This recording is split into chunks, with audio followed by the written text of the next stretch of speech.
Case file 002-Volos. Case file date August 25th, 1986. Location Banner Station, Antarctica.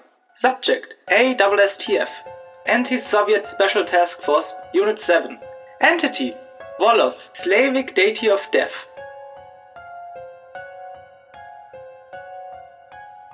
The first reports are from members of ASSTF Unit 7. Captain James Aldous, Commanding Officer of Operation Novolosarovskaya. Day 1. Our team moved into base under the cover of United States researchers. Novolosarovskaya station is roughly 10 miles north of the newly dubbed Banner Station. Mission parameters are to investigate claims and info leaks that Novolosarovskaya station is actually a research base for Soviet superweapons. If we confirm the presence of said weapons, we are to terminate any and all personnel and retrieve or destroy the weapons and research nodes. My squad is composed of 15 Special Force men as well as myself. A civilian by the name of Matthew Hoffer has also been assigned to our unit as a specialist. Not sure what he specializes in. Whole thing is definitely off, but I'm not paid to complain. Day 7. Everyone is settled in. Wild and Sheffield got in a scuffle. Nothing out of the ordinary. Sending 2 men to scout out the Soviet station tomorrow. Also, Hoffer is being exceptionally reclusive. He could just be intimidated by being stuck in this frozen hell with a bunch of spec-op guys. But I'm keeping an eye on him regardless. He also hasn't contributed much, and when I asked him what exactly he was here for, he told me, "I'm only to act in case of certain situations." And then flashes me this federal paper about non-disclosure. Secrets in a secret mission. I hate this James Bond shit. Day 8. Elders and Weld reported back. Novolosarovskaya station for all intents and purposes appears to be abandoned, right down to the front door being left wide open. This is far beyond what I expected. Daniels and I talked things over and decided it was probably a bioweapon gone wrong. He assured me that we have the gear to let us check out the base. I'm sending 5 men, Reynolds in charge. They are to do a discreet infiltration of the station and then radio us if the facility truly is empty. Day 10.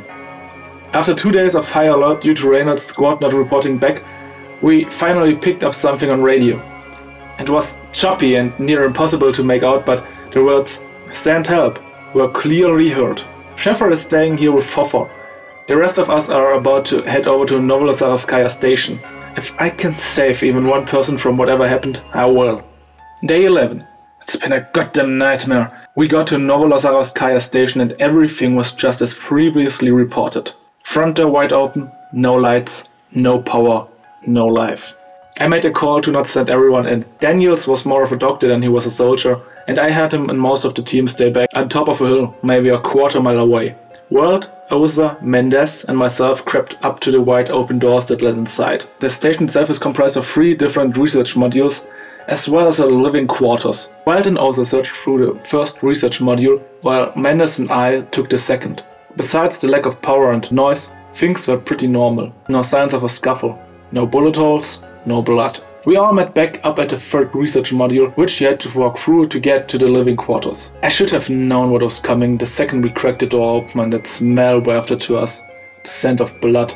And yet I stood there completely horrified at the scene before me. It was truly horrible. This was clearly a scene of a vicious slaughter. Blood and small chunks of meat splashed against the walls and ceiling. Halves of men lay strewn about our counters and chairs. One corpse must have been slammed into the wall so hard that the body had squished halfway into the wall and had stuck in place. And there was one in the corner of the room that will haunt me till the day I die.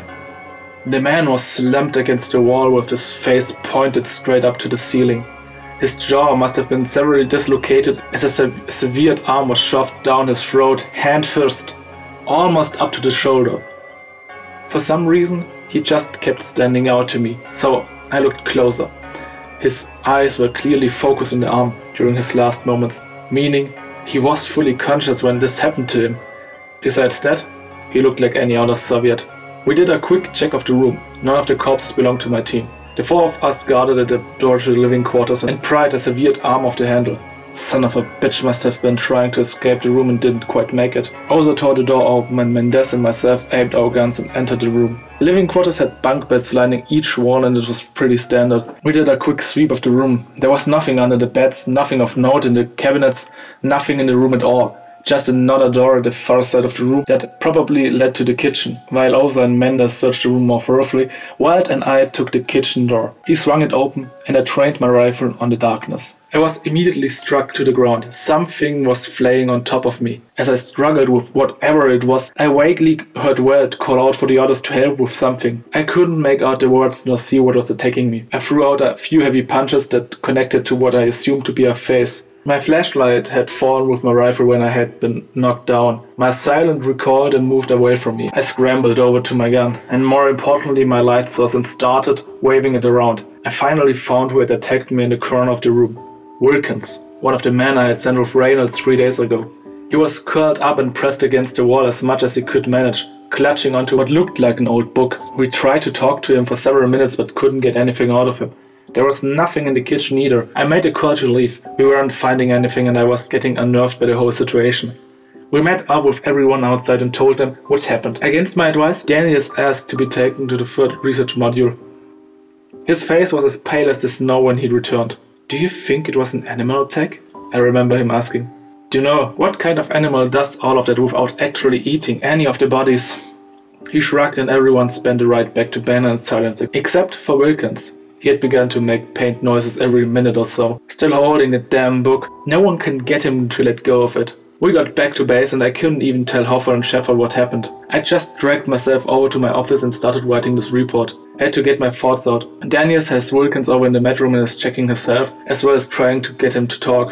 I'm going to drink myself to sleep. Rules be damned. Emerson Daniels' report and interview of Brian Wilkins. It's the 11th day of Operation Novorossiyskaya. While I was initially placed on this team due to my past training in psychological health to help my fellow soldiers cope with the harsh environments we've been placed in, now seems like I'll be using what I know to find out what happened to Wilkins, Reynolds and the others. He's okay physically, besides not sleeping for a few days, lack of water, food, etc. Another curious thing is that book. I've gotten some good glances of it and it looks old. Really old. I saw what looked like snakes and some form of cattle or boar on the cover, which seems to be made of some heavily treated and worn leather. No writing on it that I can see, but I doubt it's in English. Wilkins must have grabbed it while they were over at the Soviet station. My training has taught me a few things. When a mind snaps due to a terrible sight, situation, etc., the person in question may latch on to an object of importance. Apparently, this book is important. But why? I think I'll try to take it from him in a bit after the sedatives I gave him kick in.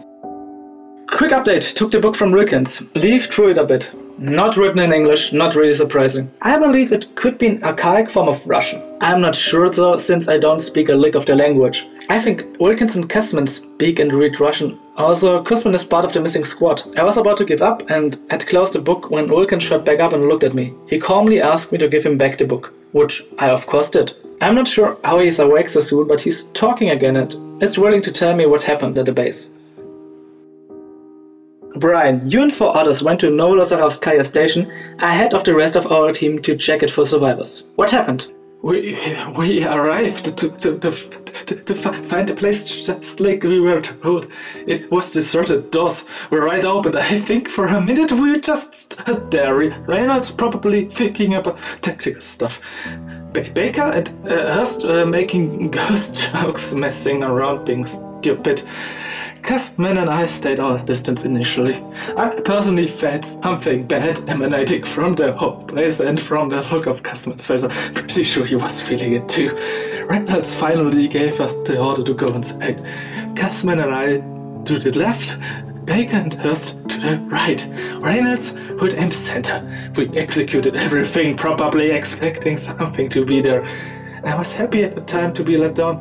The place was abandoned, but not in an eerie fashion. I was seriously expecting bloated corpses or zombies. Our entrance area as well as the initial 2 modules were clear.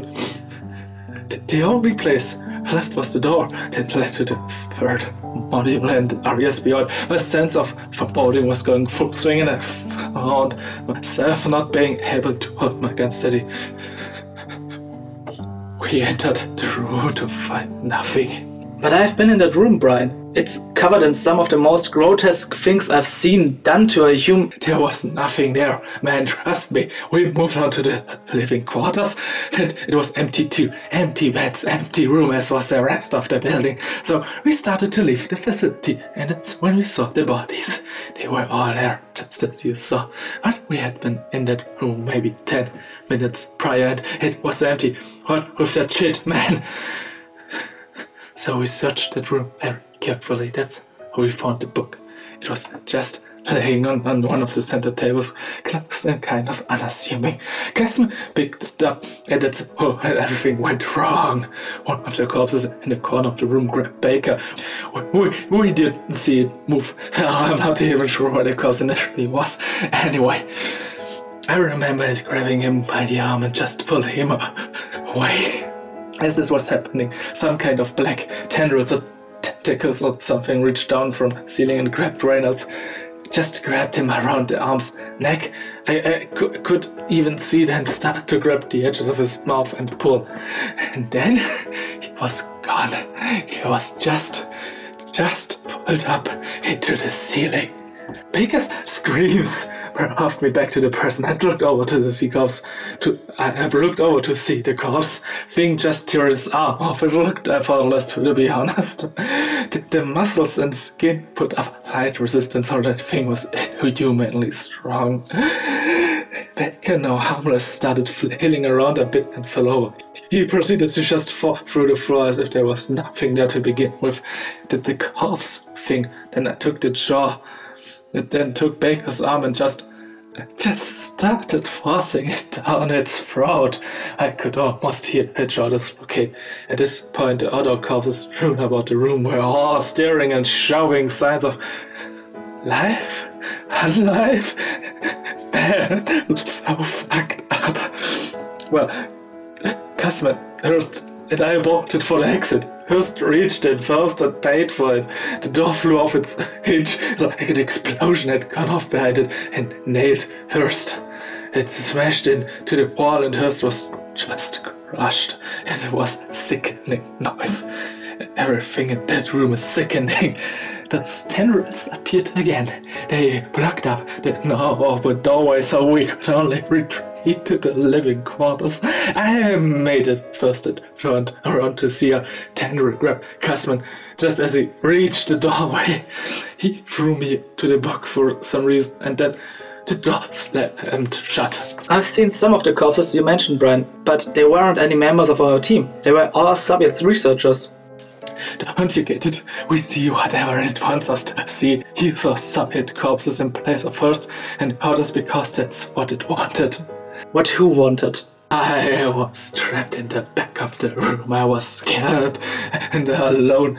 I read the book because I had to. My mother immigrated to the United States from Russia, so I know a fair bit of Russian myself. The book is some kind of summoning book or a spell book. I think it's definitely powerful. My guess is that the Soviets aren't holding need an edge on us. Well, they turned to sounding a very, very old and very dead god, Volos. Well, that warrants study. So, how did you end up getting in contact with us through the radio? Baker had it on him when he disappeared. Volos spoke to me after I had read parts of the book. He told me he let me go if I took the book with me. I think that was the deal. I blacked out and at that point and didn't come to till I saw you holding the book. You didn't open it, did you? Why would it matter? From what I read, I think it acts like an invitation. Like, the corruption can only infest a place if you open it in a building, or something like that. I'm not really sure. I couldn't read every word to begin with, and it's not easy to describe portals and shit when you're talking all archaic.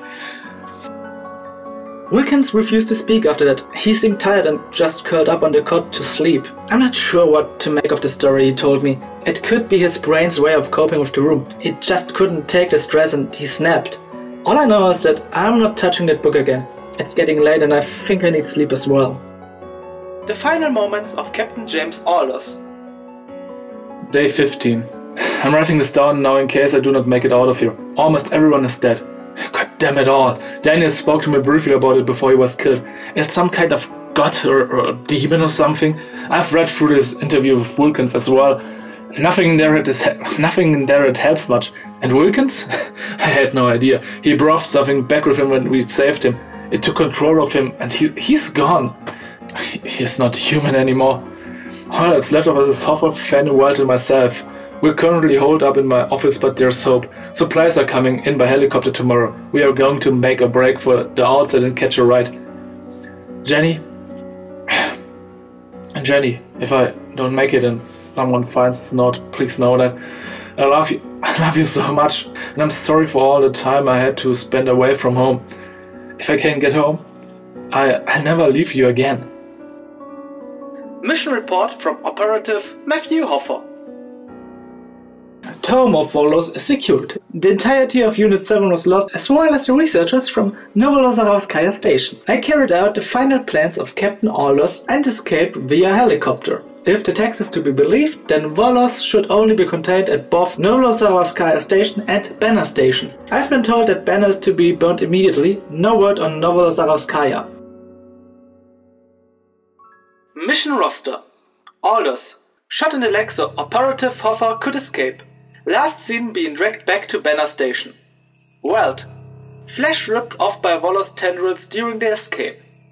Schäfer. Cracked under pressure and shot himself in the head.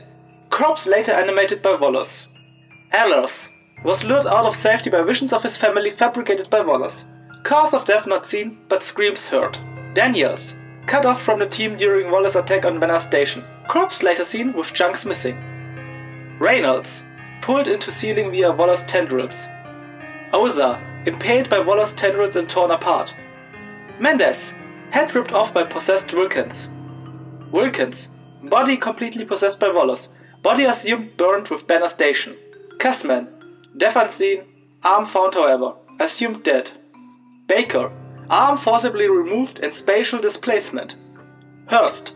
Crushed against wall. Fenn. Shot in the leg so Operative Hoffer could escape. Confirmed to be dead. Guerra. Ripped apart by Schäfer's corpse. Glenshaw. Cut badly during attack on Banner Station. Later bled out due to lack of medical supplies. Wagner. Decapitated by sealing Volos tendrils. Hoffer. Escaped. Retrieved objective with acceptable losses. Promotion in consideration. Analysis. Tome of Volos is a direct gateway to Volos' realm of existence. The book also contains other passages of power that can be utilized if one can get past Volos himself. Preventative measures are in place to allow more in-depth study of the book and power that we can utilize. The Tome of Volos is to be stored in the vault when not in direct study. Case update. Banner Station has been burned along with all evidence held within, excluding that which we have confiscated. Novolosarovskaya Station remains. The Soviets refuse to destroy it, but have yet to replace their former staff. Case file closed. I'm having trouble wrapping my head around this one. I thought maybe this organization was some sort of mini-cult or something initially, but they slipped a man into a spec ops operation during the Cold War and successfully covered it up? I don't know what I was expecting, but yeah, maybe this is all a little over my head. Regardless, I'm intrigued to my core and I'm still willing to share more if the interest is there. Take care of yourselves, no sleep. Secrets.